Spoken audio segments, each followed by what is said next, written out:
아멘. 형제님 기도 말씀이 주님 앞에 상달되어져서 기도 내용대로 주님께서 다 이루어 주실 것을 믿습니다. 오늘 또 새롭게 주의 말씀 앞에 모인 이 무리 위에 주님이 한없는 은혜와 축복이 함께 하시기를 기도합니다.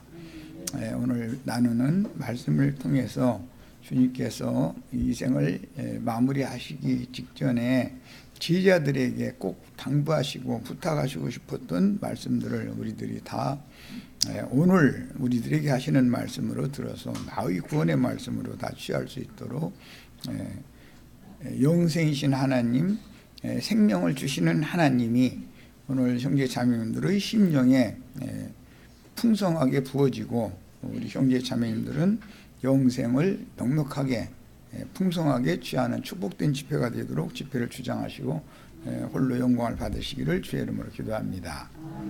아멘. 아멘.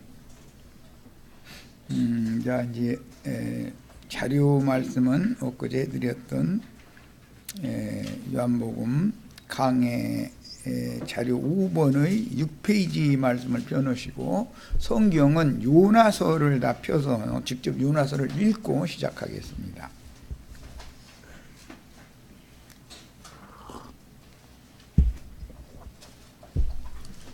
요나서는 1장 11절부터 2장 끝절까지 같이 내가 앉아 있고 우리 지체들이 또 앉아 있고 이렇게 교독해서 집중해서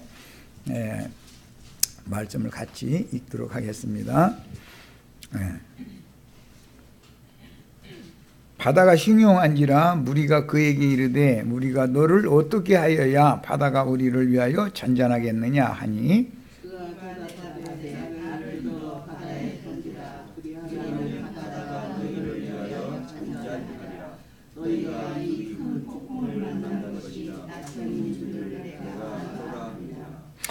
예수님이 이제 이 말씀을 요한복음 10장에서 인용하실 때는 나는 스스로 내 목숨을 버리는데 그것은 다시 목숨을 취하기 위한 것이다. 예수님이 지금 여기서는 요나가 스스로 자신의 그 목숨을 버린 거죠. 그런데 이것은 이 말씀은 요한복음 10장에서 예수님의 인용과 이게 연결이 되기 때문에 여기부터 읽은 거예요. 자, 13절이 그러나 그 사람들이 힘써 노를 저 배를 육지로 돌리고자 하다가 바다가 그들을 향하여 점점 더 흉용함으로 능히 못한지라 우리가 여호와께 부르짖으되 여호와여 구하고 구하오니 이 사람의 생명 때문에 우리를 멸망시키지 마옵소서. 무죄한 피를 우리에게 흘리지 마옵소서. 주 여호와께서는 길 끝에 하시니이다. 요나를 들어 바다에 던짐에 바다가 뛰노는 것이 곧 그친지라 그 사람들이 여호와를 크게 두려워하여 여호와께 제물을 드리고 소원을 하였더라. 여호와께서 이미 큰 물고기를 예비하사 요나를 삼키게 하셨으므로 요나가 밤낮 3일을 물고기 뱃속에 있으니라. 읽습니다. 2장 끝줄까지 읽는 거예요.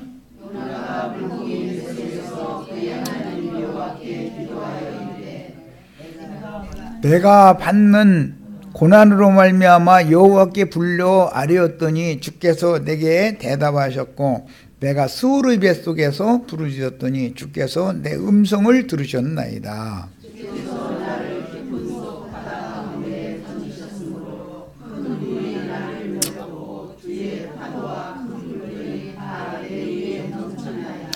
요나가 스스로 자신의 목숨을 버린 것 같지만 사실은 그것은 주님께서 요나를 그렇게 하게 하신 것이다 라는 말씀이 여기 나온 거죠.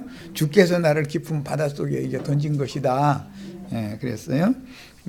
사람들이 보는 관점과 선지자가 보는 관점이 회사가 다 다르다라는 걸 알 수가 있죠. 자, 내가 말하기를 내가 주의 목전에서 쫓겨났을지라도 다시 주의 성전을 바라보겠다 하였나이다.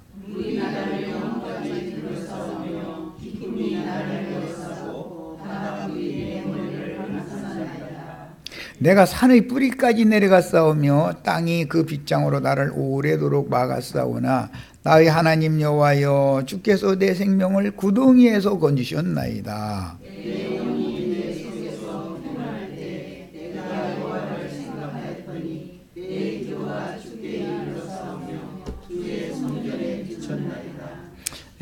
여기에 지금 세 가지 단어가 우리가 읽었는데, 큰 물고기 뱃속이 나왔고, 스오르의 뱃속이 나왔고, 구덩이가 나왔죠. 같은 개념이라는 걸 알 수가 있죠. 큰 물고기 뱃속은 스오르의 뱃속이었고, 스오르의 뱃속은 기품의 구덩이였어요. 자, 거짓되고 헛된 것을 숭상하는 모든 자는 자기에게 베푸신 은혜를 버렸사오나,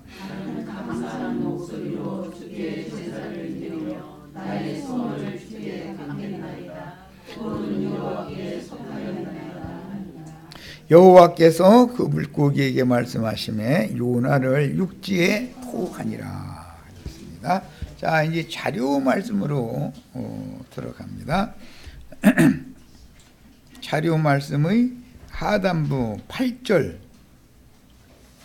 요나서 2장 8절 할 차례죠. 자, 거짓되고 헛된 것을 숭상하는 모든 자라는 말씀이 나왔어요. 이것은 예수님 때는 유대교 지도자들과 유대교인들이죠. 그들이 예수를, 하나님을 안 믿고 하나님을 경배하는 사람들이 아닌 게 아니고, 하나님을 믿는다 하는데 사실은 우상숭배를 하는 거잖아요. 그들이 섬기는 하나님 여호와는 거짓되고 헛된 것을 숭상하는 거잖아요, 지금. 그들의 하나님은 돈일 수도 있고 세상 영광일 수도 있고, 어쨌든 탐심으로 말미암는 우상 숭배를 하는 거단 말이에요, 지금. 오늘날이 기독교계도 마찬가지죠. 예수를 섬긴다 그러지만, 예수를 숭배하는 것 같이 입은 그러지만 사실은 거짓되고 헛된 것을 숭상하는 거 아니냐 이 말이에요. 기독교인들의 하나님은 대부분 돈이죠. 그 다음에 육신의 건강이죠. 그 다음에 가정의 평안과 자자손손이 잘 되는 것과 자기 후손이 축복받아서 좋은 대학교 가서 좋은 회사 들어가서 성공하는 것과 다 그런 거죠. 맞아요, 틀려요? 그건 진실함이 없잖아요. 참 것이 아니잖아요. 다 거짓되고 헛된 것이잖아요. 어차피 목사들 다 그 축복을 빌어주고 나서 맨 나중에 뭐라냐면, 세상 사랑하지 말라고, 세상 것들은 다 헛된 것이고 거짓된 것이라고, 거짓에 우리가 속지 말라고 또 이래요. 그러면 헷갈리는 거예요. 그래서 축복은 실컷 해주고 나서 또 그건 전부 거짓된 것이고 헛된 것이라고 그래버리니 섬기라는 거야, 섬기지 말라는 거야? 헷갈리죠. 이것이 지금 혼동이다 이거예요. 그런데 유대 교인들에게 예수님이 오셔서 이 말씀을 요나의 표적으로 이렇게 적용을 하셔서 말씀하실 때 영이 같은 영이다 말이야. 지금 유대 교인들이 섬기는 하나님은 하늘을 향해서 양팔 벌리고 주 여호와여 하고 이렇게 경배하는 것 같이 하는데, 사실은 그들의 여호와는 예수의 하나님 아버지와는 다른 아버지다, 마귀다 이거예요. 다른 신. 이해하셨죠?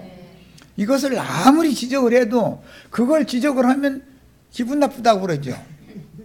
우리같이 예수를, 여호와 하나님을 우리같이 잘 섬기고 있는데, 우리는 너희 아버지와 우리의 아버지가 다르고, 우리 아버지는 마귀고 너희 아버지는 참 하나님이요? 아니 자꾸 이랬으니까 이게 지금 문제가 되는 거 아니에요. 오늘날 우리들의 신앙 세계가 과연 어떠하며 또 나의 신앙은 과연 어떠하냐 이거예요. 나는 지금 진리를 추구하고 영생을 얻었고 영생을 지금 취하는 신앙생활을 한다 하지만, 사실은 내가 거짓되고 헛된 것을 숭상하는 모든 자 속에 내가 들어갈 수도 있죠. 그래요, 안 그래요? 꼭 기독교인들만을 말하는 게 아니라 나일 수도 있지 않냐 이 말이에요. 이게 그런 신앙을 가진 자들은 하나님께서 베푸신 은혜를 버린 자들이다라는 거예요. 이 말씀이 이제 요한복음은 이제 11장, 12장, 13장 쭉 나가면은 가룟 유다 얘기가 나와요. 주님께서 똑같은 제자로 대우해 주셨고 그 은혜가 얼마나 커요. 그런데 배반해 버리잖아요. 왜 그래요? 돈 은 30인가 그것 때문에 그런 거잖아요. 우리가 볼 때는 인간이 말이요, 사내가 돼가지고 너무 째째하다, 은 30 때문에 자기 스승을 팔아먹다니 이런데, 사람은 무슨 금목 30달란트 때문에 예수 팔아먹는 게 아니에요. 아무것도 아닌 것 때문에 팔아먹는 게 인간이라는 거예요. 이것을 경고하는 말이에요. 그럴 수 있죠. 흔들림이 없으시기를 바라요. 내가 확실한 믿음을 가진 사람이면.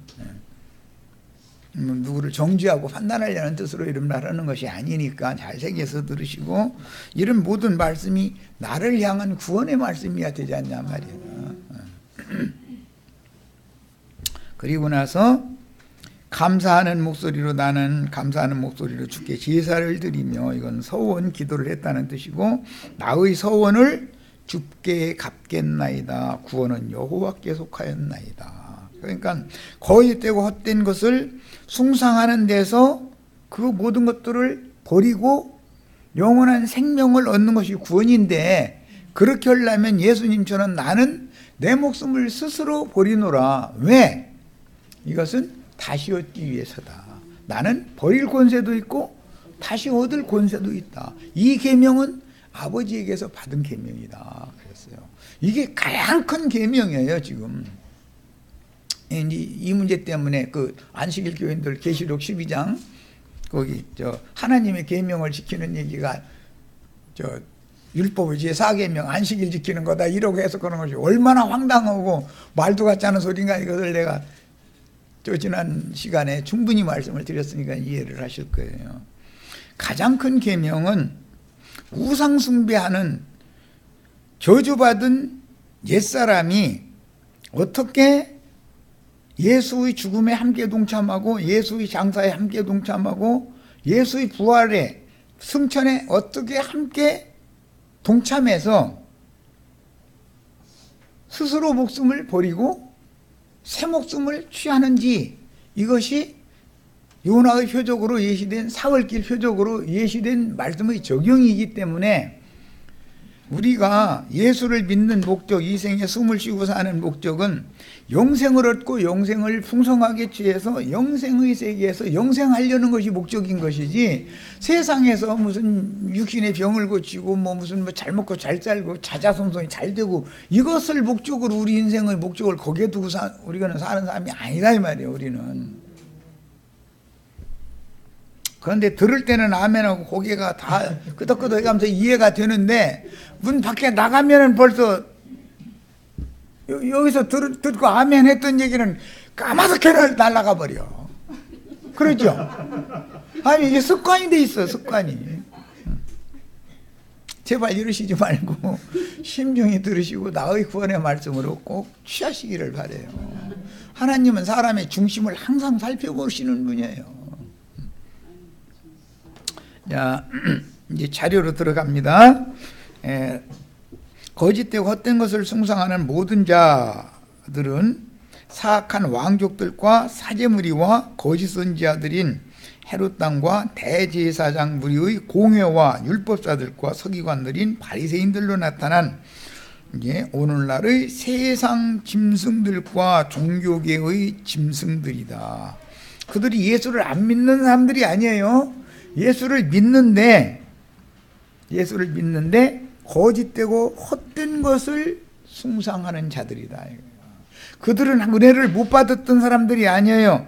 자기에게 베푸신 은혜를 버리는 자들이 문제인 것이지, 은혜의 성령을 경홀히 여기고 뒤로 물러가서 침륜에 빠지는 자들에 대해서 지금 경고하는 말씀이지, 은혜를 한 번도 받은 적이 없는 세상 사람 보고 하는 말이 아니에요. 지금 이해하셨어요? 결국 우리들 보고 하는 말이죠. 우리는 다 은혜를 받은 자들이죠. 그런데 배도가 나올 수 있다라는 걸 염두에 두는 말이다. 그래서 내가 아까 가룟 유다까지 연결한 거예요. 가룟 유다가 주님의 제자였고 은혜를 같이 입은 자였죠. 그런데 은30 때문에 배도자가 됐잖아요. 배반자가 되어버리잖아요. 얼마든지 그럴 수 있다. 큰 것 때문에 배반한다? 절대 그렇지 않습니다. 아무것도 아닌 것 때문에 시험에 걸려서 배도자가 될 수 있는 거다. 은30이라고 그러면은 무슨 금 30달란트나 되면 그건 뭐 참 평생 벌어도 벌 수 없는 어마어마한 이제 돈이니까 혹시 에이 이쪽으로 방향 바꿔? 그럴 수도 있어. 그건 오늘날로 말하자면 한 700억 뭐 800억 정도 이제 그 정도 계산해 보면 된다는데 한 800억을 생기는 일이다. 나 예수 부인한다 그러면 800억이 생긴다 그러면 한번 뭐 팔자 고쳐봐 이거 가능하죠 그거는. 그런데 은 30이면 그거는 사실은 불과 몇백만 밖에 안 되는 거거든. 그것 때문에 자기 영원한 생명을 그렇게 갖다 함부로 내팔아 버리면 되냐 이 말이야. 그런데 이것은 비단 가룟유다의 얘기가 아니고 나도 신앙생활하는 가운데서 얼마든지 이게 가능한 얘기라는 거예요. 큰 것 가지고 시험 오면은 안 걸릴 사람 어디가 있어. 큰 것 가지고 시험 오면 나도 뭐 나라고 막 큰 거 시험 하시야만 넘어진다 또 이렇게 오해하시면 안 되고 큰 것 가지고 시험 오면 다 걸려 넘어지지. 그런데 다 능히 감당할 만한 것을 가지고 시험을 하시는데 걸려 넘어지니까 이게 문제인 거지. 그러죠?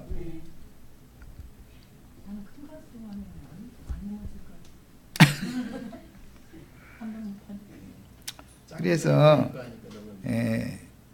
계시록 13장에는 용의 권세를 위임받은 바다짐승들인 10뿔 곧 세상의 정치적인 짐승들과 땅에서 올라오는 짐승들 들짐승의 7머리들인 음녀의 머리들이고 땅의 왕족들이고 곧 기독교계의 신부 목사님들이 그릇 가르치기 때문에 기독교계에 속한 신자들이 한 번 은혜를 받았는데 은혜의 성령을 경홀히 여겨버려, 가볍게 여겨버려. 그러다 보면 어떻게 돼요?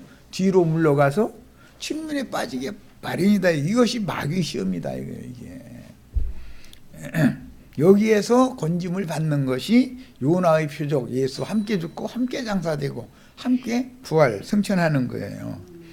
자, 이제 10절로 갑니다. 여호와께서 그 물고기는 뭐 여러 번 말씀드렸어요. 창세기 1장 21절에서 이게 인용한 말씀이에요. 그 물고기에게 말씀하심에 요나를 육지에 토하니라 그랬어요. 이것은 이제 예수님이 내가 오늘과 내일은 귀신을 쫓아내고 전도의 말씀을 전하다가 모레 제3일에는 완전하여지리라 라는 말씀으로 지금 요나의 표적 말씀을 예언을 하셨던 거죠. 그 예언이 이루어지는 것이 요한복음 10장에서부터 지금 쭉 19장까지 쭉 이어져 나가는 예수님의 마지막 그 6월절에서 이것을 실현한다 이 말이야. 이해하셨죠? 네.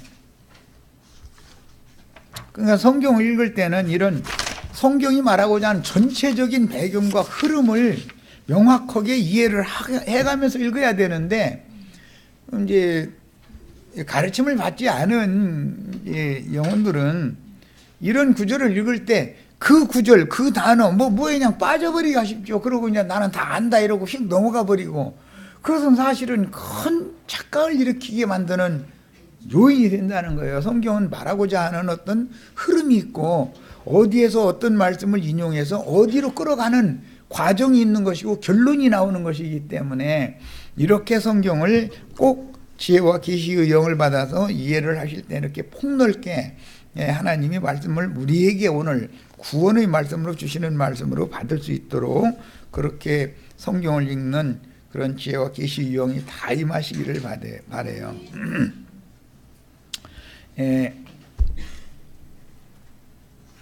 그래서 큰 물고기에게 말씀하여 요나를 육지에 토하게 했다 그랬는데 아버지의 보내심을 받은 사자로서 충성된 종으로 인자일 때는 종의 신분을 취했죠. 구속사의 사명을 다 이루신 후에 즉 인생 33년 반을 사셨어요. 사신 후에 십자가에서 죽임을 당하시고 바위 무덤에 장사되어 큰 안식을 이루신 후에 죽은 자들 가운데에서 최초로 믿음의 증인들과 함께 부활하여 하늘의 예루살렘에 들어가신 예수의 사흘길에 대한 예언이 요나의 표적이라는 예언인 것이다. 그 다음에 우리가 지금 요한복음 이제 10장으로 성경 다 돌려놓습니다. 우리가 지금 추구하는 요한복음 10장에서 이제 11장으로 넘어가는 자료까지 오늘 해드렸는데 10장의 마무리 단락에 있는 말씀은 나는 아버지께로부터 와서 세상을 다시 떠나서 아버지께로 돌아가거니와 제자들은 저희는 세상에 남겨두겠다 이러고 기도하시죠. 요한복음 이제 17장에 가면 그 말씀이 나오죠. 그러면 남겨둘 자들을 미리 다 준비를 해놔야 되잖아요. 예를 들어서 나도 한 형제가 저기 주님이 너 이제 그만 와 그러면 아직 준비가 덜 됐는데, 이 말은 내 개인적인 죽음이 준비가 덜 됐다는 말이 아니라 후사상속을 완전하게 해놓지 못했다 그 말이잖아요. 내가 떠나면 교회를 맡아 책임지고 해나갈 수 있는 어떤 장로 형제가 인도자가 세워져야 안심하고 갈 수 있는 거잖아요. 그런 의미를 예수님이 계속 지금 말씀을 이어가고 있는 거예요. 그런데 반드시 전 시대에서 후 시대로 연결하는 그 과정에는 반드시 어떤 두 시대를 연결하는 다리 역할을 하는 자들이 있는데 이들 보고 남은 자들이다 그래요. 이들 보고. 노아의 때 같으면 홍수 심판 때의 노아가 있고 심판이 지나간 다음의 노아가 있죠. 심판이 지나간 다음은 새하늘과 새 땅의 노아지 심판을 받아야 되는 처음 하늘과 처음 땅의 노아가 아니잖아요. 그래서 두 시대를 연결하는 건 방주를 타고 있는 노아의 방주를 타고 있는 노아의 가족이 후세대에 남겨지지 않으면 하나님의 일이 이어져 나갈 수가 없는 것이란 말이에요. 이런 문제와 지금 연결이 되고 있어서 예수님이 예루살렘에 올라가서 이런 것을 증거를 하니까 못 알아듣는 사람들은 자꾸 예수를 들어서 자신들의 율법으로만 생각을 하니까, 판단을 하니까 율법을 지키지 않는다 해가지고 돌 들어 죽이려고 하잖아요. 그러니까 할 수 없이 또 피난을 가는 거예요. 나중에 베다니의 나사로의 죽음 때문에 할 수 없이 죽이려고 하는 걸 뻔히 아는데도 또 유대 땅에 또 올라가야 됐죠. 그 나사로를 부활시킨 다음에는 이제는 대제사장부리가 본격적으로 죽이려고 이제 하잖아요. 그러니까 또 피난을 또 가잖아요. 그래서 첫 번째는 에논에 가까운 살렘이라는 곳으로 피신을 했고, 두 번째는 야곱이 요셉에게 준 기업인 에브라임이라고 하는 마을로 피신을 했어요. 그랬다가 돌아올 때는 유월절 엿새 전에 이번에는 그 유월절에 내가 이번에는 죽으리라 하고 이제는 죽이려고 해도 도망을 갈 필요가 없는 거예요. 오히려 나를 죽여라 이제 이렇게 해서 때가 찼기 때문에. 그럼 그동안에 주님이 하실 일은 다 준비를 마쳤다는 뜻이죠. 그 말은 무슨 뜻이에요? 율법과 선지자의 때를 종결하고 예수 그리스도를 통해서 종결되니까 종결하고 교회 시대로 연결을 할 자들을 다 준비를 해놨다 그런 뜻이에요. 그러면 예수님이 반대하게 갈 수가 있는 거예요. 지금 말하고자 하는 의미를 충분히 아셨죠? 성경의 흐름을 이렇게 이해를 해가면서 읽으셔야 되겠어요. 자, 이제 7페이지로 갑니다. 예수 그리스도께서는 유대교를 버리고 침례자 요한이 신약의 복음을 전파했던 유대 광야 즉 네게부 지역의 물들이 많은 살렘에서 가까운 에논이라고 하는 것은 물샘들이 많은 곳이라는 뜻이에요. 그곳으로 가셨는데 그곳은 아브라함, 이삭, 야곱의 기업이 있던 지역이었어요. 그것은 유대 광야 빈들이라고 그러죠. 유대 광야 지역이에요. 주님께서는 이제 독뱀의 동물이 가득한 유대교를 버리셨고 예언을 이루어 신약 경륜을 실행하기 위한 새로운 곳을 택하셨는데 그곳은 아브라함, 이삭, 야곱의 기업이 있는 유대 광야, 즉 네게부 지역의 살렘 가까운 에논이라고 하는 곳이었다. 그곳에 가니까 거기까지 극성받겠다라고 한 많은 사람들이 믿었다 그랬죠. 그들을 양육했단 말이에요. 그들은 앞으로 이제 요한복음의 13장에 가면 주님께서 떠나실 때가 이미 이른 줄을 아시고 세상에 있는 자기 사람들을 사랑하시되 끝까지 사랑하시니라, 이 사랑을 받은 사람들이에요. 남겨진 자들은 끝까지 사랑하심을 받은 자들이에요.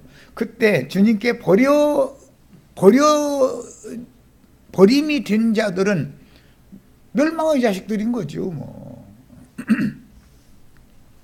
이 남은 자들이라는 것이 주님의 참 제자들이고, 주님의 참 제자들과 함께 신약 교회 시대로 연결할 자들을 암시한다 그런 말이에요. 그들을 뱀의 낯을 피하여 양육해야 되기 때문에 예루살렘을 떠났었던 거예요. 예루살렘에 있는 그 지도자들은 전부 뱀들이잖아요. 뱀들, 독사 새끼들이잖아요. 그러니까 그들 앞에서 이 무리를 사랑한다는 것을 보이면 예수를 죽이는 것이 끝이 아니라 그들도 다 죽일 거 아니에요. 그러니까 하나님은 비밀스럽게 그들을 이렇게 양육해서 남겨두신 거예요. 항상 이제 그 남은 자의 대표는, 끝까지 사랑하신 자의 대표는 죽은 자 가운데서 살리심을 받은 나사로와 마르다의 남편이었던 베다니의 문둥이 시몬이라는 사람이 이제 두 증인으로 이제 대표가 되는 건데, 그들은 주님이 하시던 일을, 그 사역을 이어받을 후사들이다 이거예요. 후사들. 자, 롯은 그 네게부 지역을 떠나서 물이 넉넉한 소돔 들판으로 떠났으나 아브라함은 그곳 네게부 지역인 유대 광야에, 여기 빈들이라고 그러죠. 예수님 이곳에 성령의 인도를 받아가지고 이곳에 가서 짐승들과 함께 거하면서, 들짐승과 함께 거하면서 시험 받았다는 거잖아요. 남아서 물샘들을 팠고 이삭도 마찬가지였으며 훗날 남유다 왕국의 근거지가 되었습니다. 유다 왕국의 근거지는 아브라함, 이삭, 야곱, 요셉으로 이어지는 아브라함의 기업이 있는 그곳에 유다 왕국의 근거지가 됐던 거예요. 자, 종교적인 유대인들은 하나님의 택한 백성들을 감금했던 유대교 체제를 형성하기 위해서 율법을 사용했으나 침례자 요한은 율법 종교 체제의 예루살렘 밖에 있는 요단강 건너편 유대 광야에서 살며 사역했기 때문에 절대적으로 유대교와 분리되었으니 이것이 거룩한 하나님의 지시를 따른 하나님의 사람의 삶이었던 것입니다. 이곳에 요한이 이곳에서 침례를 주면서 하나님 말씀 전한 곳이었죠. 이 빈들이. 이건 이제 계시록 12장에서는 광야 자기 곳에 여자의 그 남은 자손들을 위하여 저희 주께서 예비하신 곳이 있더라. 그곳에서 뱀의 낯을 피하여 한때와 두때와 반때를 양육한다. 이렇게 돼 있죠. 그러니까 성경을 읽을 때는 이런 성경의 흐름과 문장의 연결성을 잘 이해하시는 게 그렇게 중요한 거예요. 양들이 무리에 갇혀있던 시대, 이건 율법과 선지자의 때죠. 시대는 끝났고 목자의 인도를 따라서 푸른 초장으로 나와서 영양가 있는 푸른 풀을 먹고 맑은 시냇물을 마시는 새 시대가 시작되었기 때문에 하나님의 택한 모든 백성은 양의 우리를 떠나서 목자장이신 예수께 와야 했습니다. 그 유월절에 이르기 전에 예루살렘의 지도자들인 뱀의 낯을 피하여 광야의 빈들인 에논과 에브라임 마을로 피신하여 제자들을 비밀리에 양육하여 자신이 사역을 시작하기 전에 빈들에서 들짐승들과 함께 거하며 요한에게 세례를 받은 다음에 바로 성령에 이끌려서 이 빈들로 가서 세 가지 마귀의 시험을 받았죠. 그런데 지금 주님이 이 생을 떠날 때, 사역의 시작 때 거기에서 시작을 했는데 이 생을 떠날 때 거기에 가서 자기를 끝까지 따르는 그 작은 어떤 그 무리를 여기서 비밀스럽게 양육하고 떠나는 것에 대해서는 깊은 인상을 받으셔야 돼요. 이제 40일 시험은 앞에 예수님이 시험 받을 때도 있지만 부활하신 후에 40일을 또 시험 기간을 또 주지요. 그 다음에 승천했다가 열흘 후에 오순절 때 재림, 능력의 영으로 재림을 이제 해서 제자들에게 능력을 입혀주시게 되는 거예요. 그러니까 이 시험 기간이 앞에도 있고 뒤에도 있다. 이것은 예수님의 사역의 시작과 사역의 중결점을 지금 말하고자 한다라는 걸 이해를 하셔야 돼요. 40일, 40일은 광야의 시험 기간을 위해 상징한 거기 때문에 6월절 엿새 전에 베다니에 이른 후에 그 6월절에 예루살렘의 뱀들에 의해서 정죄받고 이방 짐승에게 넘겨져 아버지께로 돌아가시면서 후세를 위해 남겨둘 지자들과 새 언약으로 새 계명을 분부하고 아버지께로 떠나셨으므로 지자들은 당연히 주님께서 앞서가신 그 길을 끝까지 따라 후사를 남겨두고 가심을 받게 마련인 것이다. 그러니까 세상에 있는 자기 사람들을 사랑하시되 끝까지 사랑하시는 그 사랑을 받는 무리 안에 우리는 다 들어가야 되는 거죠. 그러니까 그런데 그 중에서도 12제자와 같이 하나님 말씀과 맡은 복음을 위하여 예수의 증거를 인하여 목배임을 받는 자로 우리는 넉넉하게 구원을 받아야지. 그래도 그냥 뭐 이렇게 남은 자만테도 감사하지 이런 생각을 버려라. 난 자꾸 그 얘기를 하는 거예요. 남은 자 되는 걸 추구하다 보면 남은 자가 될 수도 있지만 안 될 확률이 나는 더 많다고 보기 때문에 그래요. 그때는 큰 시험의 때이기 때문에 예수님이 전반부에 이긴 시험, 후반부에 제자들을 위하여 시험의 기간을 또 주시는 거, 이것은 계시록에서는 짐승의 때잖아요. 큰 시험 기간이죠. 짐승의 이름이나 그 이름의 표시를 이마에나 손에 받지 않으면 다 죽이는 때인데 그때 남은 자가 된다는, 난 그때 남은 자 될 거야 이렇게 하면 그게 과연 진실한 믿음일지는 그때 딱 닥쳐봐야 알겠지만 누가 판단을 지금 미리 할 수는 없으나 쉬운 문제가 아니다 이거예요. 그때 남은 자 된다는 거는. 그러니까 미리미리 이기는 자로 올익은 곡식으로 미리미리 다 만들어져서 데려감을 미리 받으면 안전하지 않냐 이 말이야. 자, 예언을 이루기 위해서 오신 메시아 앞에 와서 그분을 소개할 사명을 수행하다가 순교한 침례자 요한의 증거는 갇혀있던 양들을 양의 우리인 유대교라는 종교체제에서 나와서 푸른 초장으로 들어가도록 고언하는 증언을 마치고 구름과 같이 허다한 믿음의 증인들에게로 돌아갔습니다. 이제 세례 요한까지는 예수님의 부활 때 바위가 터지고 무덤들이 열릴 때 그때 함께 부활을 하는 거죠. 세례 요한까지만 예수님 부활 때 함께 부활을 하는 거예요. 그래서 함께 승천했다가 오순절 때 함께 오시는 거예요. 그러나 이제 우리는 오는 천년 왕국을 시작하기 위해서 다시 올 때 거기에 참여를 함께 해야 되니까 군 같은 증인들과 함께 계시는 그곳으로 구름 속으로 우리를 끌어올려 간다고 그랬으니까 우리도 동일하게 거기에 참여를 해야 오는 세상을 새로 시작하기 위하여 교회 시대를 끝내고 천년왕국 시대를 연결하는 과정에서 우리는 미리 대리감을 받아야만 오는 세상에 주님이 오실 때 예루살렘 성이 내려올 때 함께 내려올 수 있지 않냐 그 말이야. 뭔 말인지 아시겠죠? 이게 하나님의 경륜이다 이거예요. 사도들은 예수 그리스도는 초장이요 맑은 신이요 목자장이심을 소개하는 증인들이고 신학교회를 위해서 후사로 남은 이기는 자들이었고 하나님의 말씀과 저희가 가진 예수의 증거를 인하여 목배임을 받은 증인들 역시 후사들이요 오는 세상을 위한 증인들이다.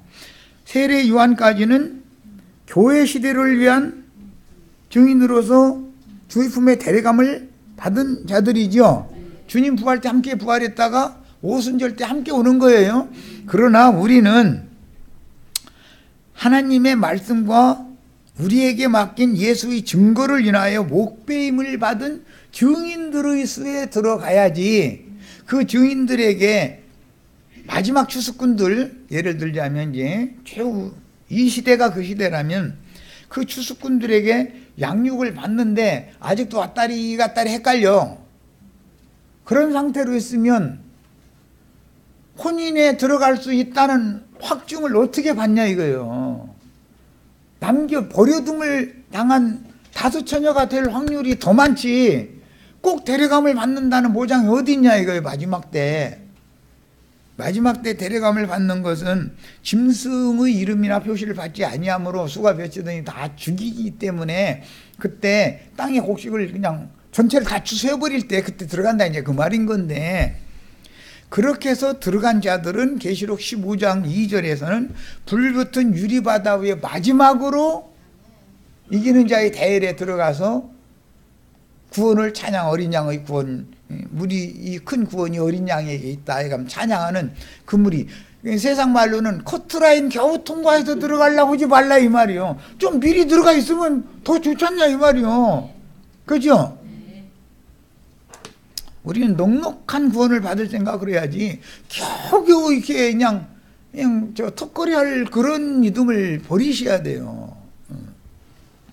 자, 이와 같이 복음을 맡은 후사들이요 증인들로 후세를 위해 남은 자들은 그 유월절에 예수와 맺은 새 언약에 의한 새 계명을 충성스럽게 수행하다가 또 후사를 남겨두고 주님의 품에 데려가심을 받아 하나님의 말씀과 저희가 맡은 예수의 증거를 인하여 목배임을 받은 증인들의 수를 채웠습니다. 증인들의 수가 채우는 것은 이방인의 충만한 수가 채워지는 것과 당연히 관계가 있죠. 사역자가 없으면 구원 얻을 사람들이 생겨날 수는 없는 것이니까 말이에요. 야, 그래서 우리는 나팔을 부는 자로서 미리 들어가는 걸 주고를 해야지, 마지막 나팔 때, 즉 짐승 때 살아남아서 예수님의 말씀에 의하면 이 작은 소자에게 하지 아니한 것은 내게 하지 않은 것이다 그랬는데, 이 작은 소자에게 한 것이다 라는 말은 짐승의 때 신앙을 배도하지 않고 끝까지 신앙을 지키기 위해서, 증인들을 위해서, 주의 증인들을 위해서 자기 모든 것을 다 바쳐서 헌신했다 그 말이거든요. 그러면 증인들은 드러난 사람들인데, 나팔 부는 사람들인가 다 드러났죠. 그들을 돕는 사람들을 짐승이 눈치 못 채고 가만 놔둘 리가 있냐 이 말이요. 그죠? 그러니까 마태복음 25장 말씀이 얼마나 중요한 말씀인지 아셔야 돼. 그런데 이 작은 소자에게 그렇게 공개를 한 것에 근거해서 오른편 양으로 창세로부터 준비한 나라를 상속받아라. 이것은 우리는 창세 전에 하나님이 예비한 나라를, 하늘에 있는 하나님의 나라를 상속받는 사람들이죠. 이 창세 전에 준비하신 하나님 나라에 미리 들어가 있는 게 낫지, 창세로부터 아담 세계 이후로 준비한 땅의 나라를 겨우 상속받는 남은 자가 되려고 해서야 되냐 이 말이에요. 오른편 양이 될지 왼편 염소가 될지는 그때는 쉬운 문제가 아니다 이거요. 짐승의 때인데, 마지막 추수꾼들, 마지막 나팔부는 증인들에게 어떻게 한 것이 곧 주님 자신께 어떻게 한 거예요. 그들을 돕지 않으면, 그들과 동역하지 않으면 주님의 일에 동역하지 않은 사람들이에요. 주님의 일에 마지막 때 동역하지 않은 사람들, 짐승의 때 동역하지 않은 사람들은 왼편으로라고 판단한다는 거잖아요. 그러면 나는 그때 가서 오른편 양털 자신 있어. 누가 장담하는데 그걸. 지금같이 편안한 가운데에서 이런 말씀을 듣고 신앙생활 하는 것도 우리 교회 생활하기 너무 힘들어. 아주 일주일에 3번씩 모이고 그냥 한 번 말씀하시면 3시간씩 해서 질려 죽겠어 막 해서 만약에 이런다면 급하니까 내 3시간 쉬어지. 나도 하루에 1시간씩만 하고 날마다 오라고 했으면 좋겠어. 근데 와가지고 흡족하게 먹고 가야지. 날마다 먹을 수 있는 것도 아니고 사람이 시간을 날마다 낼 수도 없잖아. 나도 사실은 급하니까 이러는 거예요. 솔직히 말해서 내 육신적으로도 내가 언제 대례금을 받을지 모르는 달랑달랑하고 지금 오고 있는 중인데 얼마나 지금 급하냐 이거예요. 침례자 요한이 메시아인 그분을 소개하고 죽은 후에 예수 그리스도께서는 자기의 음성을 알아듣고 따르는 양들을 양의 우리 밖으로 이끌기 위해서 양들의 우리로 상징된 유대 땅의 여러 곳을 다니며 전도하셨고, 예루살렘 밖은 양의 우리 밖이죠. 예. 그게 사도들을 앞에 보냈던 본인이 가시고자 하는 각동 각처인 거예요. 예루살렘에 가셔서는 천국 복음을 선포하시며 여러 가지 표적들을 행하셨습니다. 그분은 양들이 그분의 음성을 듣고 양 무리에서 나올 수 있도록 유대교 안으로 들어가셨다가 유대교 체제 안으로 들어가셔서 율법 제도를 행하는 사람들과 같은 행동을 취한 것은 율법의 저주 아래 있는 자들을 다음은 몇 명이라도 불러내려고 그런 것이지, 예수님이 율법 지키려고 예루살렘 성전에 가서 그런 것은 아니잖아요. 마침 이제 우리가 이상한 얘기하는 사람 때문에 예기치 않게 다니엘서 말씀도 다루게 됐는데, 엊그제 이제 어쨌든 7장에서 8장 2장까지 대충 했고, 이제 10장에서 12장까지 이제 마무리 말씀을 다음 시간에 이제 한 번 더 할 건데, 하나님의 계획에는 사람의 손으로 지은 물질적인 신전과 벽돌로 쌓아 올린 예루살렘 성이라고 하는 것을 마음에 두는 게 아니다 이거예요. 아브라함의 자손들을 위해서 하늘에 준비하신 영원한 성을 마음에 두고 계시고, 그곳으로 데리고 가실 사람들을 불러내기 위해서 예루살렘에까지 가셔서 사람의 손으로 지은 신전에 들어가서 박해를 뻔히 받는 게 뻔히 알아요. 해서 전도를 그렇게 하셨던 거예요. 그럼 땅에 있는 예루살렘에서 구원할 자를 빼내가지고 하늘의 예루살렘으로 데려가는 것이 하나님의 사역의 목적인 것이지, 땅의 예루살렘 성을 새로 쌓고 신전을 새로 쌓고 거기서 짐승 잡아서 제사 드리고 안식일 지키고 뭐 이렇게 하는 것이 하나님의 뜻이냔 말이야. 뭘 알고 성경을 읽어야 된다 이거예요. 이미 사람의 손으로 지은 신전은 다 무너뜨려 버리고 하나님이 친히 지으신 새로운 완전한 신전인 구속하신 영혼들로 세우는 거룩한 성 새 예루살렘을 세우는 것이 하나님의 뜻이다 이거예요. 이건 이미 영원 전부터 작정된 바예요. 이거는 그래서 다니엘서 9장 26절 27절에 보면 이게 이미 작정된 거다 그랬어. 그런데 똑같은 성경을 읽는데 성경을 나처럼 해석하는 것이 아니라 몇 년도 몇월 며칠 날 누가 뭐 예수님이 어디로 와서 뭐 한다면 이쪽에다가 뭐 그냥 했으니까 사람들이 막 눈이 이만해져 가지고 말이요, 혹시 또 뭐 신비스러운 뭐는 없나 싶어가지고 이러면 안 된다 이거예요. 하나님의 영원 전부터의 계획과 선하시고 깊으신 뜻을 이루시러 보냄을 받은 예수 그리스도를 통해서 어떻게 하나님의 새 일을 성취하느냐라는 것에 성경이 말하는 모든 예언도 그렇고 과정도 그렇고 계시록의 결론도 그렇고 다 여기에 맞춰지는 거예요. 여기를 따라오시면 우리 형제 자매님들은 완전히 다 들어갈 수 있어요. 이것은 누구에게 나와서도 아주 담대하게 다 증거를 하세요. 와서 봐라. 뭔 소리인지 한번 귓구멍 뚫고 한번 들어봐라. 이러시란 말이에요. 자, 첫 시간 여기까지서 마칩니다.